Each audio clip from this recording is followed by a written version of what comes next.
Hey, everybody. I'm back. This is Nevin, another solo podcast of the Patriotic Populist. And today I'm going to talk about a few news items, and then I'm going to do a lot of historical odds and ends. History or modern history and current events is one of my life's passions, as you probably would figure. And I've written a lot of books related to historical topics.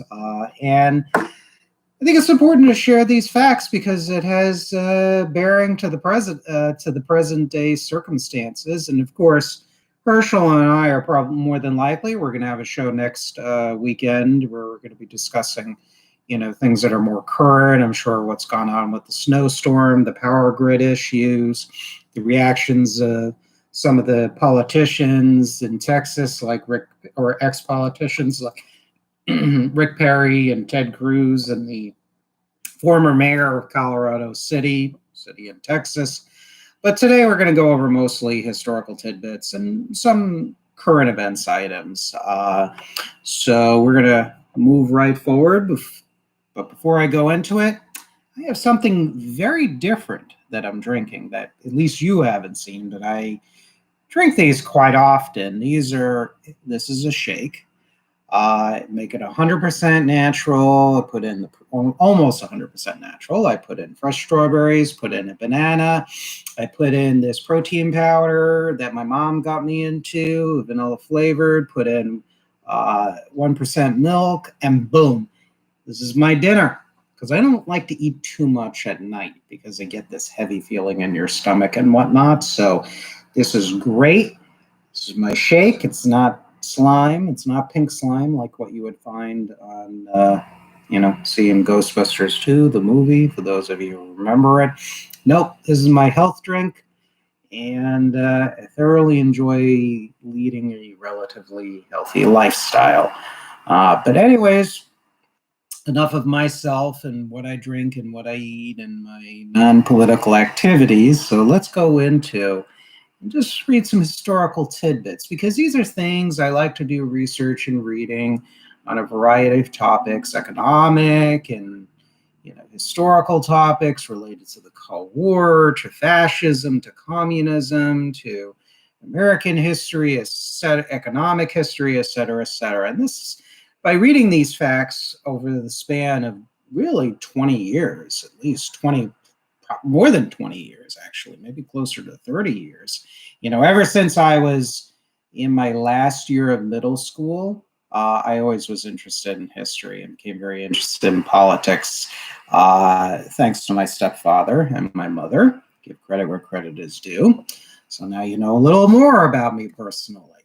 So anyways, I want to share this try and do this as much on a weekly basis as I can, because I think it's important to share this information because after all, knowledge is power. There's a lot of truth to that.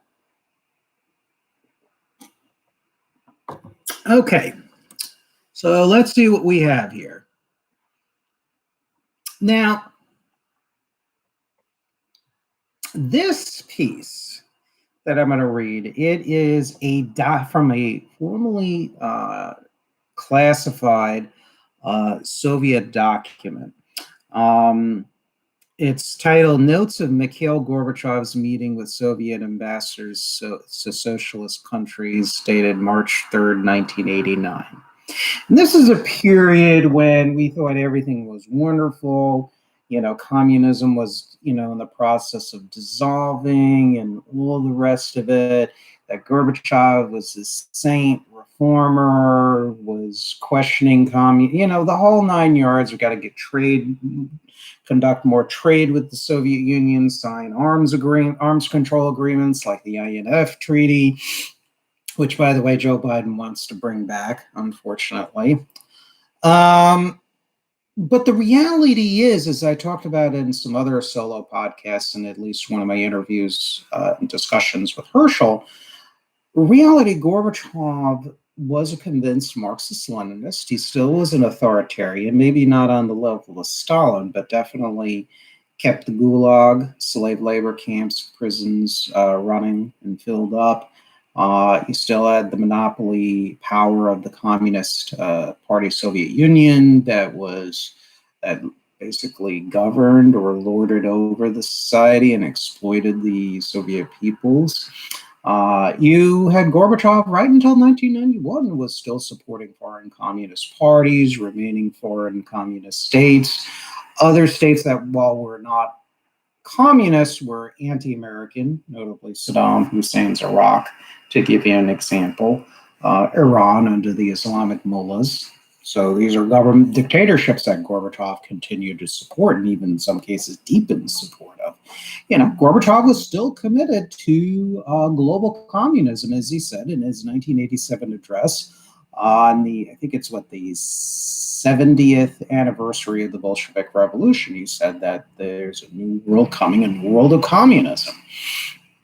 But these documents are very important because it gives you the idea, it gives you a real look into Soviet strategy, and people like Howard Phillips, the Jesse Helms, the J.R. Nyquist, the William Jaspers, the New American Magazine, all the Don McIlvaney, all the skeptics of perestroika and glasnost, the latest. That was one of the Soviet Union's many sort of deception strategies. Well, it really was a purpose, and the purpose was not because, all of a sudden they saw the errors in their ways, and they're all of a sudden had a change of heart, and Gorbachev, even the right even gets confused with this. Even Paul Kengor, for example, in one of his essays, I think for Town Hall magazine, kind of puffed up Gorbachev in many ways. And Paul Kengor is a good historian on certain things related to communism, but he is a conservative incorporated stalwart intellectual. He has all the quote right connections, but there were people on the right that really got Gorbachev wrong because they're staunch Reaganites and Reagan loyalists, and they're convinced that Reagan brought down the Soviet Union. Well, when you look at the different articles in Financial Sense and WorldNet Daily and Newsmax, and even some of the interviews with J.R. Nyquist, or you even look at my books, which are pretty heavily documented, like Galitzin Vindicated, as well as my book on perestroika and glasnost on the Gorbachev-Yeltsin-Putin deception, and then my book Turning the Page goes into this in quite detail. It all proves that Gorbachev was still a committed communist, was still committed to the basic authoritarian Soviet structures, and he was still committed to worldwide anti-American revolutions. So this document, getting back to my main point here, at this March 3rd, 1989 meeting between Gorbachev and Soviet bloc ambassadors, Gorbachev recalled in this document, the ambassador of Cuba said to me, the reactionaries in the West have come to the conclusion that perestroika is not beneficial to them. Yes, a real struggle is going on. Perestroika has hit the military-industrial complex hard, and it is clear that it is not profitable for weapons manufacturers. Secretary of State James Baker, because this document was written and recorded when George Herbert Walker Bush was president. So this is James Baker, who was Secretary of State under George Herbert Walker Bush.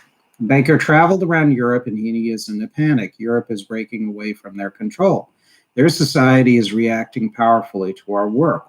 So in other words, again, this is a confirmation that the Soviets had a deliberate strategy, as Georgy Arbatov, who's the head of the KGB-connected Institute for USA and Canada, was to get rid of the enemy image of the Soviet Union. If you can convince the United States and even Ronald Reagan that the Soviet Union was not threatening, well, then you're going to, society and the government is going to be predisposed to sign arms control agreements. The United States will disarm, will slack off on perhaps intelligence, Certainly big business, which is always willing to trade with any dictatorship, including ones, especially ones, ironically, that want to bury capitalism. They're going to continue their push with some success to deregulate further export controls. And really the popular fear of communism, which was a legitimate fear, would be anesthetized, would be neutralized. Anti-communists like me and Herschel, our warnings about, even today, Russia and China, we basically would be portrayed as these crazy Cold Warriors who are stuck, as Barack Obama said in the foreign policy of the 1980s. He said that when he was poking fun at Mitt Romney during the 2012 debate. So, this is the issue, because even today you have the Joe Biden administration that, despite its concerns about the Russian threat, they're willing to get back into the INF treaty, which was violated multiple times by the Soviet Union and then the Russian Federation. You have people on the right like Tucker Carlson, Pat Buchanan, Ann Coulter, and others that believe that Vladimir Putin and the United Russia Party and the structures, the crypto-Soviet structure in Russia is, just basically it's another sort of conservative country that's upholding traditional values. And actually, there are some that say that Putin is anti-communist, against Lenin and all the rest of it. But when you look at the quotes on the whole, you look at what Putin had to say, Putin is actually in many ways, by his own admission, an adherent of communism. But my point is that many of these forces on the right and some of the corporate Democrats like Joe Biden, you have a number on elements of the left, they all are in denial of the Russia threat because they oppose the military-industrial complex, because Putin is able to successfully propagandize the notion that he is the upholder of traditional values of the West, Christianity, and, all the rest of it. So the bottom line is that this is a strategy of the Soviet structures that govern Russia now, as well as then. It's to constantly deceive the West as to their real intentions. It goes back, and Anatoly Kulitsyn, former KGB major who defected in 1961, by his own admission, KGB officers study Sun Tzu. And Sun Tzu famously said, all warfare is based on deception. He believed that you can fight a war, essentially of subversion, without firing a shot. So this is important. This document is important. It proves the people like myself and J.R. Nyquist and Don McElvaney and Trevor Loudon, as well as others who have pointed out that Gorbachev, with the Politburo, had a deception strategy in place, and that was to anesthetize the West, and particularly the United States, against this notion that the Soviet Union was still a threat.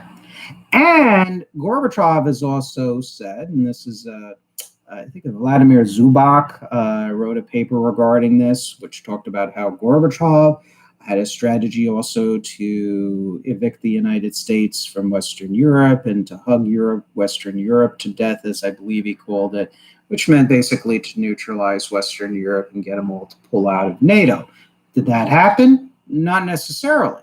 But Russia over time did develop quite a bit of influence, France, Great Britain, and Germany. So there is truth with that. And the Russians in varying times had influences in Poland and until recent years, Poland, certainly Hungary. At one time, on occasions, they had some influence still to some degree in Romania, Bulgaria, the Czech Republic, et cetera, et cetera. They still have sources and agents within the governments and the political parties there. It's not like it's absent. So it again shows what I'm trying to say is that also the Cold War is never ended. That Gorbachev was not saying, oh, we're going to surrender. It was not his intention. His intention was to disarm the West. And despite some major Soviet setbacks, Moscow has basically revamped itself. It's relabeled its ideology with the same Soviet structures in the background, and they've increased in power. They have a massive military force. They continue to upgrade their weapons systems, in some cases with Western and even American technologies. Unlike the United States, they haven't outsourced their industrial base. So there are people, even people that I've been interviewed by, that'll say, well, their economy is like 1/6 the size of, what is it, Italy or Portugal or whatever. But the fact of the matter is they have a larger industrial base, and in some cases, they're a major exporter of critical materials like oil and some other raw materials, minerals to the United States. Some stuff that we can produce, steel is another thing too, as well, that they have exported to the United States as well. So, they're more self-sufficient than we are when it comes to industry. They have far more nuclear weapons than we do. They have still large ground forces. So combined with China, which is their ally, they're pretty big. And Russia still has influence throughout the world, client states and allies, even in our own backyard. So Cold War is not over. And this document shows really the intentions of Mikhail Gorbachev. Now, the next item I want to talk about is information by Nicholas Rivero. He wrote a book called Castro's Cuba, An American Dilemma, written in 1962. Well, on page 57 of that book, got to drink my shake there. Rivero brought up an interesting fact. Now, Nicholas Rivero worked for the foreign ministry during the very early years of Fidel Castro's communist dictatorship. And he was anti-Batista, if I recall correctly. So this is not like this is some Batistiano here. So he had some interesting revelations, and he later defected from Castro's Cuba. One of the straws that broke the camel's back for Rivero was the fact that Castro's government was basically kicking out many of the professional diplomats, Cuban diplomats abroad, and replacing them with just old-line communists. And that kind of ticked him off. He, like many other early Castro government supporters who defected, many of them were quite concerned about the influence of the Soviet Union and its allies in Cuba, the fact it was almost sort of a new colonialism, and they did not like the fact that the revolution was being hijacked away from this sort of social democratic positions to communism, which was the true intentions of Castro rule, and Fidel Castro and Che Guevara and others was all along to impose a communist dictatorship. So anyway, according to Rivero, Castro sent out instructions in May 1959 to Cuban embassies in Europe to purchase weapons for the Revolutionary Army. As Rivero recalled, Castro's agents, quote, purchased arms wherever they were able to get them, and it appears that they were very successful despite United States pressure. And as examples that he gave, he included, of course, the shipments by Belgium in 1959 and 1960 of pistols, as well as thousands of FNFAL rifles. He mentioned that 10,000 British-made Enfield rifles were shipped from Belgium as well, while Italy supplied $2.5 million worth of arms to Cuba. So these are NATO countries, Italy, Britain, Belgium, that were supplying it.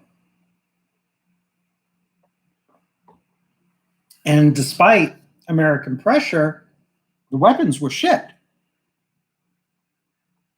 what does that mean?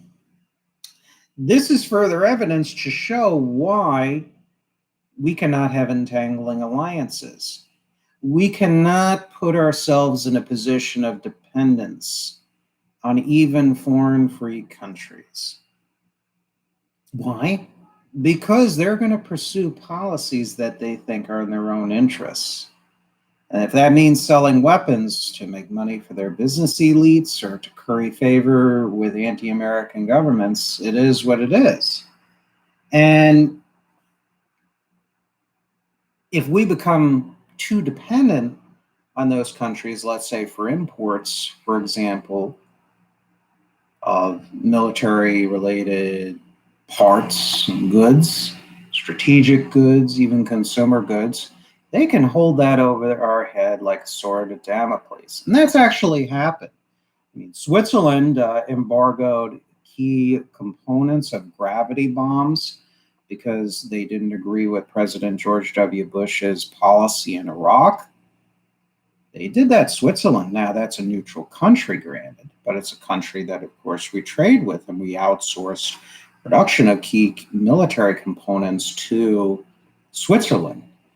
And that really screwed the United States. The Bush administration was only able to find one American company left that could produce those special crystals for, what is it, I think, gravity bombs. So there you go. You had, I think it was Belgium that actually embargoed parts for Huey helicopters because they didn't agree with our policy during the Vietnam War. There you go. And I could give you other examples too as well. But it goes to show that we can maintain friendship with free countries. But I really strongly caution American policymakers not to become too entangled with them. And I think our foreign policy elites, their trade policies starting under Truman, especially Eisenhower and Kennedy and thereafter, they were sacrificing American industrial self-sufficiency on the altar of not only free trade, but this sort of internationalist policy, this fuzzy notion, they were going to create this, tight alliance and against the Soviet Union. But the reality is these countries still pursued their own interests. They still went against the American alliance and sold weapons, despite American pressure, to communist dictatorships or anti-American dictatorships, as is in the case with Cuba. Now, of course, this was early in the Cuban Revolution, its first few years. The Soviet Union and Czechoslovakia became the major suppliers of weapons to Cuba during much of the Cold War period.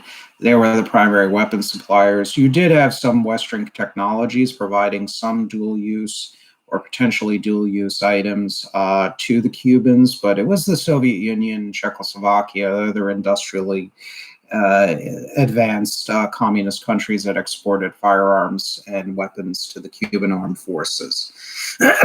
So we got that piece. Now, here's another one. Now, let's go back now. Let's go to Central America. Now, the Sandinistas, they governed Nicaragua from 1979 to 1990. They governed as an outright Marxist-Leninist dictatorship, despite American efforts under President Carter to provide massive amounts of aid. It was $118 million from 1979 to 1981. That's the amount of aid that the American government provided to the Nicaraguans. There were some military exchanges between the U.S. and Nicaragua under Carter.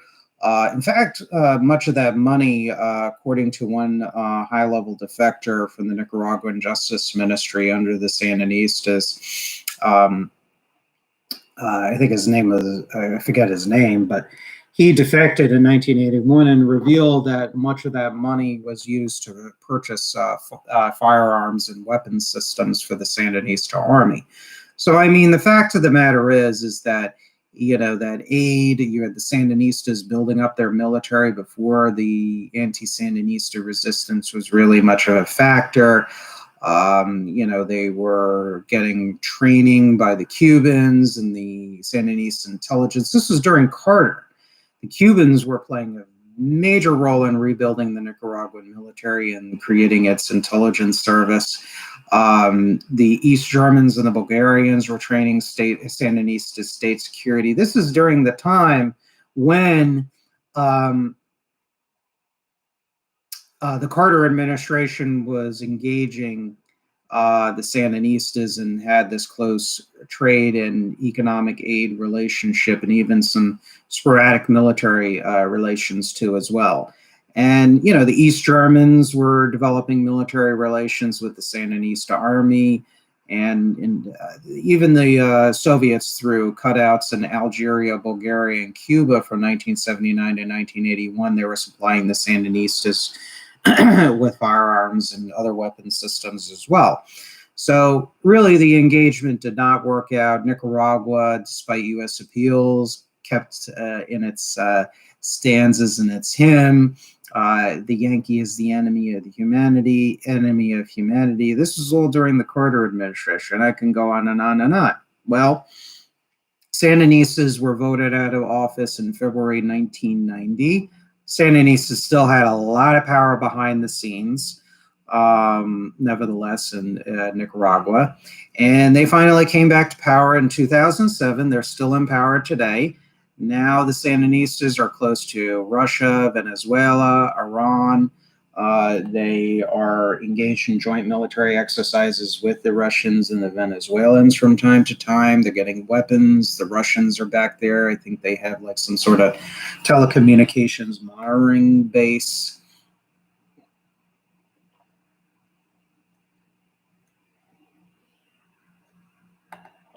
Just want to drink that. I don't want it to go bad. Very good. But yet, the United States still has a reasonable relationship with Nicaragua. They've had some problems, particularly under President Trump, because Trump's administration has made some noises and expressed its disdain for the Nicaraguan Sandinista dictatorship, its second rendition, and they're correct on that. The Trump administration was one of the areas that I agree with Trump on, is its concerns about Nicaragua's violations of human rights and ties to the anti-American bloc. Well, one study that was written about the Nicaraguan military that I came across, authored by Randy Pestana and Brian Littell, who was former CIA officer in Latin America. They wrote a paper called Nicaraguan Military Culture from 2017. They wrote, U.S.-Nicaraguan military relations are positive today despite the increased anti-U.S. rhetoric spewed by Daniel Ortega, who's the president and dictator of Nicaragua. At the Central American Air Chiefs Conference in December 2016, Air Force Lieutenant General Mark D. Kelly acknowledged the United States' willingness to support the Nicaraguan military in activities that are mutually beneficial. Kelly's main message to Nicaraguan friends was that we, the U.S., will be there for them as many times as they want us there. So again, we're practicing engagement. Didn't work for the first Sandinista dictatorship. It's obviously not working to the benefit of the United States during the second and current Sandinista dictatorship. When are we going to get over our penchant for engagement under whether Democratic or Republican administrations? It's a never-ending thing. Engagement doesn't work. When you're dealing with governments whose ideologies, political parties, are against the United States as a matter of principle, you're not going to change them. My books and research has discussed this. It's not to say we should invade Nicaragua. We just don't have these kinds of military relations. We don't give them preferential trade preferences like, they haven't been kicked out of CAFTA, the Central American Free Trade Agreement. I mean, this is stuff that we need to really consider. We need to consider that we can still talk with them if need be, conduct negotiations or whatnot, but to have these deep level of commitments, particularly military ties, is not acceptable. Now, the crimes of corporate America. Well, here we go. We all know what's going on with the Uyghurs in Xinjiang province in China. Many of them have been, imprisoned and made into slave laborers in the Laogai system, so-called labor reform system in communist China.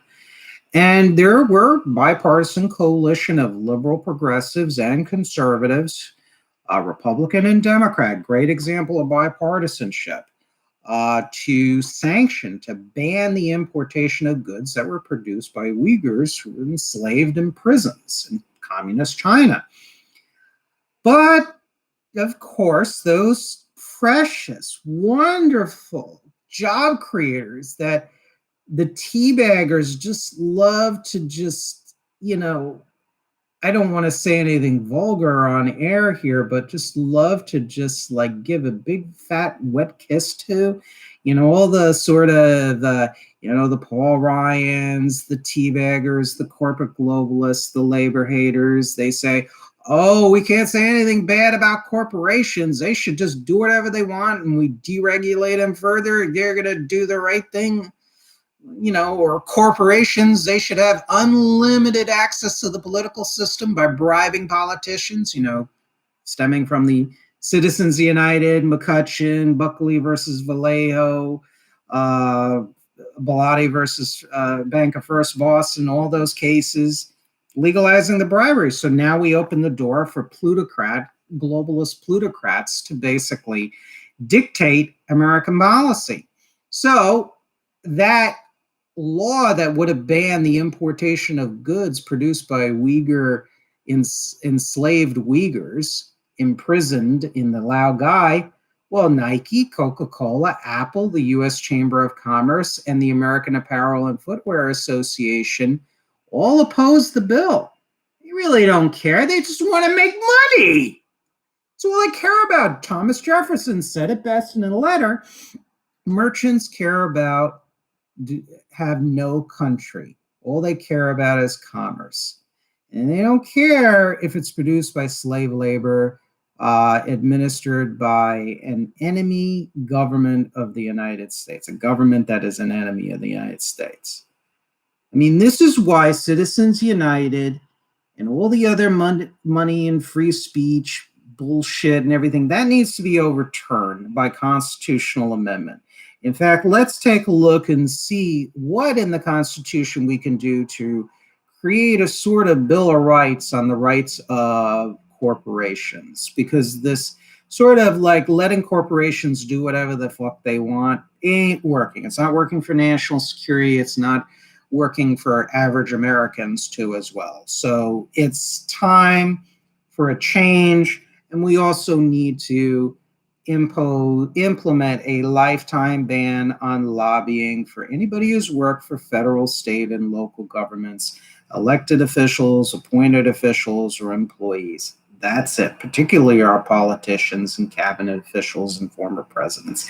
They should just go back to the jobs that they held or retire. That's it. Give them their pension, but don't give any incentives for the private sector oligarchs to hijack our political process, our political system, by legalizing bribery, that money is equal to free speech. Nonsense. That lobbying is just merely a redress of grievances as, permitted in the Constitution. No way, Jose. It needs to be reworked. It's not working, Mr. Originalist of the Constitutions. It's not working. Okay? It's screwing the system up. It's screwing the country. You either go for corporate-friendly, strict constructionist interpretations of the Constitution and have your head up your ass about that, oh crap, or you say, okay, This is screwing America's national security. It's messing with our prosperity that we used to enjoy on a wider basis. Now we need to reboot the system so we can address this massive problem. Well, it gets better. A few of the teabagger libertarians, Republican Congressman Thomas Massie of Kentucky and Justin Amash, who's Republican of Michigan, I think now has been Libertarian or Independent, they also oppose the bill. Now, any John Birchers, particularly ones that emphasize the anti-communism, and yes, I'm looking at you, very talented writer, a friend of mine, Christian Gomez, looking at you. Your friend Thomas Massie opposed the bill to ban importation of goods produced by Uyghur slaves. Massie claimed sanctions generally do not hurt the repressive governments they claim to target. Instead, the burdens disproportionately fall on innocent people who are already suffering under those repressive regimes. Well, engagement has not improved human rights. We've engaged Hitler, we've engaged China, we've engaged the Soviets, we engaged the Russians. It hasn't made them any friendlier. It's still hostile, even more hostile. So that's just crap. The repression is still going on. The Laogai is not, hasn't been dismantled.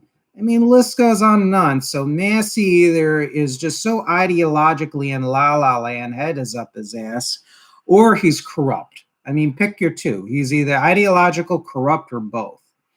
I mean, I don't know him. I want to say it's probably ideological, although I'd like to research later his donors. Perhaps we should do that. Maybe that we'll get a little bit of a better picture. I wouldn't be surprised if major corporations gave to him too as well. So it could be a little bit of a corruption and a lot of ideology in the case of Massie. Massie, in fact, also stated when our government meddles in the internal affairs of foreign countries, it invites those governments to meddle in our affairs. Well, Russia and China, but as a matter of principle, for conquering the United States, already have been meddling in our affairs. They're not doing it in retaliation for, American intelligence activities in the People's Republic of China and the Russian Federation. So give me a break. It's nothing to do with that. That's like Noam Chomsky, except he's a right-wing libertarian and a leftist. That's what Massie is sounding like. I mean, we're intervening in China and Russia too. We're aiding them, so we're bolstering the governments through trade privileges. There you go, and technology transfers. So there you go. So we're meddling in their affairs, but we're also partially doing it the opposite from what Massie thinks. We're bolstering those regimes at the same time. And meanwhile, I mean, the Chinese communist government, they love Massie. I mean, Zhao Lijin, a Ministry of Foreign Affairs official and Twitter propagandist for the People's Republic, praised Massie's vote against the bill as, quote, well said, the only sane person in the U.S. Congress.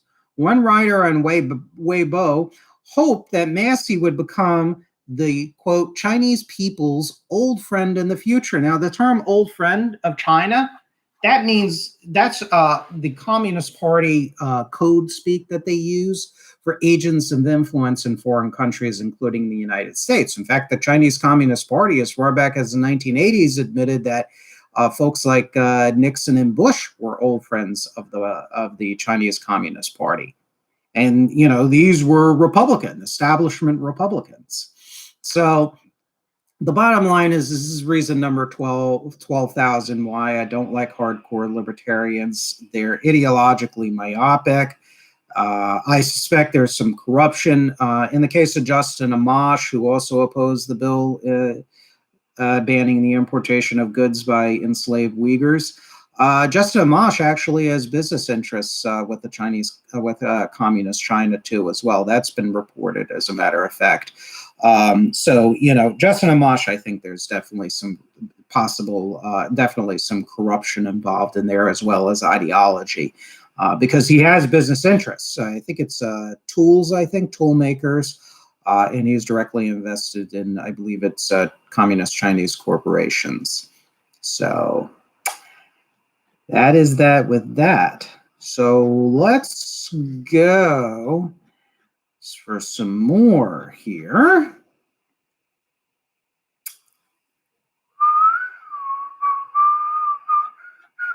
Sorry for the whistle.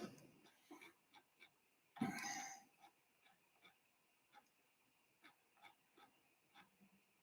little background music doesn't hurt, right? Although you didn't come to listen to my whistling and my musical talent, or lack of thereof, lack of, you want to hear my information here. Here's another thing. Now, this seems random, but this all has a purpose of why I'm reading all these little quotes and tidbits. Rafael Trujillo, he seized power in an unstable Dominican Republic in 1930, ruled from behind the scenes or directly as president of the Dominican Republic until 1961, when he was assassinated in a coup by high-ranking military officers in the Dominican army. For the most part, he was allied to the United States, although he had his problems and spats, particularly during in the years before World War II. He definitely, and some members of his dictatorship, had positive feelings towards the Axis powers and even funded anti-American demonstrations in Puerto Rico. And then in about 1960 and 1961, he became anti-American again because the Americans didn't like Trujillo trying to kill the Social Democratic president in Venezuela, Romulo Betancourt. They didn't like his assassinations of opponents living in the United States by the Dominican intelligence services known as the SIM, the SIM. And they did not like his generalized corruption, brutality, and authoritarianism.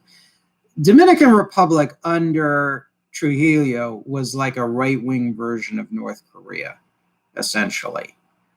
That's what happened.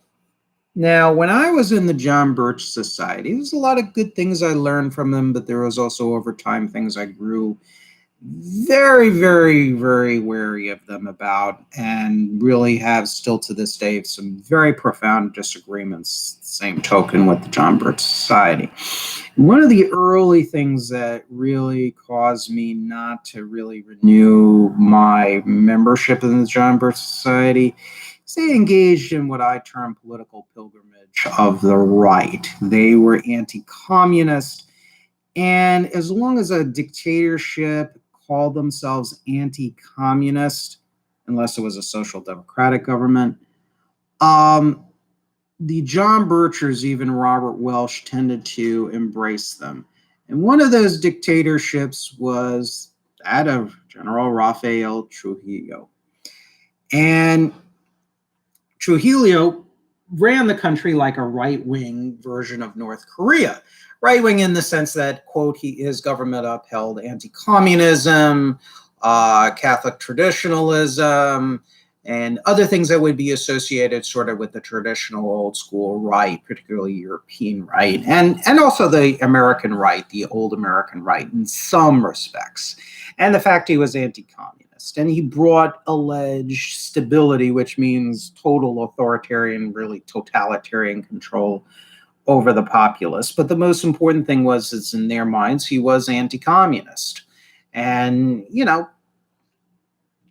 and his anti-communism was a little more complex because towards the end of his rule, he aligned himself with the Cubans and put out feelers to the Soviets and some of the Warsaw Pact states. His propaganda apparatus, like Radio Caribe, which became very anti-American by 1960 in its broadcasts, they started to spew Marxist and Soviet-style type of propaganda. And in fact, Cuba and the Dominican Republic forged a secret alliance starting in 1960. So, Trujillo's anti-communism only reached so far. It was subjected to change for differing reasons, especially because the United States became sick and tired of his brutality and corruption. And it was too much for the Eisenhower and Kennedy administrations to deal with. So, But the thing of it is that Trujillo, when you actually look at the rhetoric and the practices of his dictatorship, it just kind of exposes kind of the inconsistency of John Birch Society rhetoric. They want less government, a better world, and more of an emphasis on traditionalism and whatnot. But in reality is if you're for, on a consistent basis, less government and for a better world, you're not going to embrace dictatorships like Rafael Trujillo. In fact, if you were to superimpose his government's rhetoric on social, economic, and political issues, as well as his actual political and economic practices, I mean, people in this country were crying collectivism, collectivist totalitarianism, fascism, socialism, the whole nine yards. The Birchers would be the first one of the first organizations to probably oppose Trujillo, but they overlooked this. Just like the far left overlooks, in many cases, the crimes and the aggressions of communist and other anti-American socialist dictatorships, groups like the Birchers will overlook, in many cases, these, quote, right-wing collectivist dictatorships. So to give you an example to kind of prove my point, I was reading through a book recently by Rafael Trujillo, probably ghostwritten by his propagandists in reality. It was a book titled The Basic Policies of a Regime. And that was written in 1960. The publisher was Editora del Caribe. And let me read this to you. Does this sound like Birchers when they're talking, a government that really the Birchers would be supporting? Well, let's see. Trujillo observed in his book, The Basic Policies of Regime, his chapter on economics, said, time and experience have already given the lie to the theories of primitive liberalism, meaning laissez-faire liberal capitalism, which the John Birch Society supported and still supports. In fact, Ron Paul is one of its political heroes, incidentally. But anyways, I digress.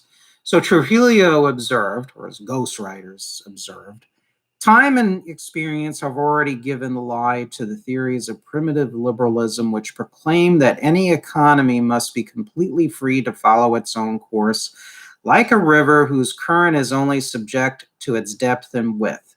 This doctrine led to the excessive enrichment of the most skillful, who monopolized every means of production and enslaved the great majority of peoples, to the formation of trusts and monopolies which fixed prices and increased the gains of the producers far beyond the limits of usury, to an increase in the political influence of such monopolies which impose themselves on and dominate governments invariably for the purpose of being able to count on the backing and protection of the law, to anarchy and disorder in production by confirming this solely to those natural or manufactured articles which best suit the plutocratic groups, while permitting the existence of a scarcity of the most essential items for the life of the public, to monopolies of raw materials or foodstuffs in order to create a scarcity, increase prices and speculation, and other similar violations and abuses. Well, does that sound like Bircher rhetoric? Or if the Trujillo regime was communist or even Nazi all along, or officially Nazi, I should say, the Birchers would not support it. But because the Trujillo regime was anti-communist and upheld a lot of this sort of traditional social ideology, but especially because they're anti-communist, I guess the Birchers just whitewashed this, or were just not aware of this. This is, reading that quote, it makes you think that either Hitler said this, or a variety of American leftists, even Bernie Sanders, or Teddy Roosevelt, or Franklin D. Roosevelt, and various populists, even right-wing populists. This doesn't sound like the Birchers this doesn't sound like a leader whose hero is Ron Paul. Birchers, they love Ron Paul, but yet they back this government or backed it. I mean, just look in the 1960 issues of American Opinion. The name of the Birch Society's magazine before it became the New American in 1986. I mean, it speaks for itself. This is why when you get too ideological, and I think this is what happens with the Birch Society, they're very ideological. Their anti-communism is often sound, but it also blinds them to the reality that just because a dictatorship calls itself anti-communist does not mean that it's a promoter of liberty, it's not a promoter of free market capitalism, and it's certainly not a proponent of limited government or contributing ultimately to a better world. And this is, as I did my research and continue to do my research while I was part of the Birch Society, and then periodically after that, and wrote a book actually which kind of outlined this, called when right means left. And then on Turning the Page, my latest book, I talk about this too as well. I started to come across all these quotes, the ideological tracks of the regimes of Trujillo and other dictatorships, Antonio Salazar, Portugal, Francisco Franco in Spain, others. I mean, there's other dictatorships the Birchers back. And then I looked at actually their policies. I mean, Trujillo had a very strongly state-controlled economy. There was a private sector, but it was strictly controlled by the state. The Trujillo family used the state to essentially control and profit from the government, and a lot of these were state enterprises as well as private enterprises, so you had this blending of state as well as economic power, and that's not something the Birchers agreed with.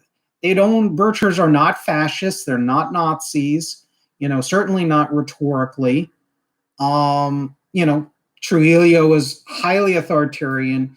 You engaged in the worst human rights violations you can imagine. So I couldn't support fully and become a card-carrying member of an organization like that anymore. So that's why I chose not to renew, and will never renew my relationship with the John Birch Society. I mean, I'm friendly with some of their people. I brought up my concerns to them, and they were gracious about it. All the people that I've met in the Birch Society are personally very, very nice people. But this is where their anti-communism will also cloud their better sense and judgment as well as scholarship. Or honest scholarship. And this is the problem with ideologues, even well-meaning ones who are right on other issues.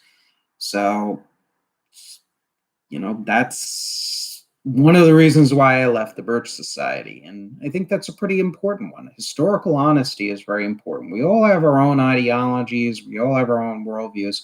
But we have to be honest as much as we can. It's very, very important. Just because we're anti-communist doesn't mean we should just sweep under the rugs the crimes of anti-communist, fascistic dictatorships like that of Trujillo, who was a collectivist and who had no problem jumping in the bed with communists when he was losing support in the United States.